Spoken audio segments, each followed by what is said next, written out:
தளபதி, உன்னை எனக்கு ரொம்ப பிடிக்கும். ஏன் தெரியுமா? நீ என்ன மாதிரிதான். We are dreamers.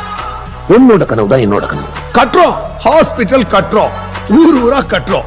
நீ கட்டணும்னு நினைச்சது மத்தவங்களோட சந்தோஷத்துக்கு, நான் கட்டணும்னு நினைச்சது என்னோட சந்தோஷத்துக்கு. உன்னோடது சர்வீஸ், என்னோடது பிசினஸ். That's it. எங்க கைகள் எப்பவும் கீழே இருக்கும் நினைக்காத. ஒரு நாள்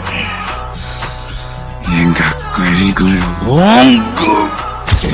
30 வருஷத்துக்கு முன்னாடி இதே முகத்தோட ஒருத்தன் முன்னாடி வந்து நின்னா, திரும்பவும் அதே முகத்தோட யாரா நீ? தனிமா, ஒரு நல்லது பண்ண ஒரு நல்லது திரும்ப வரும். அதுவே ஒரு கெட்டது பண்ணுன்னு வையேன், ரெண்டா திரும்ப வரும். வெற்றிமாறன்.